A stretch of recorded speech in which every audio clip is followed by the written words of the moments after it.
Professor Pedro, eu estou deduzindo pelas suas palavras e pelo histórico que eu conheço, não é, dessa luta para tornar mais confiável, digamos, não é, a votação, até porque nós já tivemos leis que introduziam o voto impresso, essas leis foram contestadas, não é, e agora, de novo, há uma resistência, o TSE não quer imprimir o voto, é isso? Senador, infelizmente, eu acho que é muito pior que isso. Porque o edital que foi feito, a pretexto de cumprir a lei, que terceirizou praticamente tudo, basicamente abriu o cofre de segurança do sistema eleitoral brasileiro, em troca de um simples termo de sigilo, para que uma empresa estrangeira que ganhou a licitação pudesse conhecer todo o nosso sistema, inclusive o material criptográfico, que é, digamos, o alicerce do mecanismo de proteção que a Justiça Eleitoral alega ter construído no seu sistema, para que essa empresa possa desenvolver um sistema de votação integrado, de impressão do voto integrado ao sistema que existe hoje para as urnas eletrônicas, sendo que não haveria nenhuma necessidade de entregar o código do sistema eleitoral para uma empresa que tem como responsáveis 3 venezuelanos e um português que não tem nenhum compromisso com a legislação brasileira, inclusive de cumprir o tal termo de sigilo sobre o conteúdo do material dos sistemas que eles receberiam a pretexto de desenvolver o voto impresso.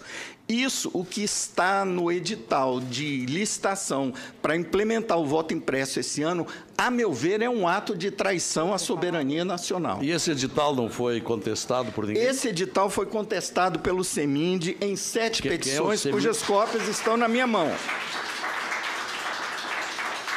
O senhor pode ler os termos da contestação? É longo? Não. Então, o senhor pode ler agora. 5 linhas. Maria Aparecida Rocha Cortiz, advogada, OAB São Paulo, e Pedro Antônio Dourado de Rezende, professor de Ciência da Computação da UNB, membros do Comitê Multidisciplinar Independente, ente da sociedade civil, vem à presença do Egrégio Tribunal de Contas da União apresentar representação em face do Tribunal Superior Eleitoral para anulação da licitação 106/2017, apuração de responsabilidades e demais providências para ressarcimento ao erário público de eventuais prejuízos gerados conforme abaixo articulado. E o parágrafo que cita o comentário que eu fiz em resposta ao senador Capiberibe é o seguinte: violação e risco à segurança e soberania nacional. Item 4. Certo é, e consta de forma expressa do edital, que haverá compartilhamento de informações confidenciais sensíveis à segurança do processo de votação entre a empresa estrangeira e o TSE para fins de desenvolvimento desnecessariamente terceirizado da interface entre os equipamentos de votação e os da impressão de votos. A segurança do processo de votação em face de tal aberração contratual, na visão inexplicavelmente ingênua do TSE, estaria garantida pelo mero e simples compromisso dos responsáveis envolvidos, firmado através de um termo de sigilo.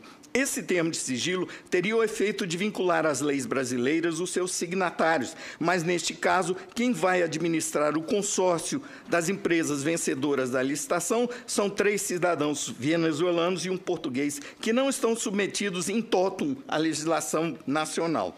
Tem cada qual seu território de domicílio e nacionalidade distintos do nosso, o que, em sendo a intenção, os garante, por princípios jurisdicionais, imunidade em face a tal compromisso, a despeito de qualquer legislação que lhes seja extraterritorial. Assim, agindo na ilegalidade, o TSE coloca em risco a soberania nacional ao compartilhar com tais entes estrangeiros informações confidenciais do sistema de votação usado em eleições oficiais no Brasil, inclusive material criptográfico que pode ser utilizado para simular a origem autêntica de programas que compõem tal sistema. Faço uma interrupção aqui, senador, para comentar que esse material criptográfico teve o acesso negado especialistas que estiveram no TSE para desenvolver os testes de segurança, como o professor Diego vai atestar na fala dele em seguida. Com esse material criptográfico, programas stealth, camuflados, capazes de, nas 95% das sessões para as quais não está prevista a impressão do voto, fraudar percentualmente as votações de forma indetectável sob as regras atuais para fiscalização externa, inclusive, como eu comentei, em relação à votação paralela, os quais poderiam ser antecipadamente confeccionados e plantados à sorrelfa para inserção por terceiros, inclusive desavisados do risco, como se fossem programas legítimos, pois passarão como tal perante os dispositivos internos de autenticação ao longo de qualquer dos pontos intermediários da cadeia de custódia dos componentes do referido sistema, com efeito nefasto de contaminá-lo para fins inconfessáveis, com agravante no fato de os entes contratados para custodiar esse material criptográfico não terem vínculo ou obrigação com o Estado de Direito Nacional, o que compromete o cerne da nossa atual democracia. Quando tentamos, com esse argumento, impugnar a licitação, o argumento do TSE, o senhor não vai acreditar, os senhores não vão acreditar. Para nós do CEMIND, do Comitê Multidisciplinar Independente, está no edital, mas não vai ser feito, nós não vamos entregar. Então, por que está no edital? Perfeito. Obrigado, professor. Doutor Pedro de Rezende, peço que o senhor nos consiga uma cópia dessa peça. Doutor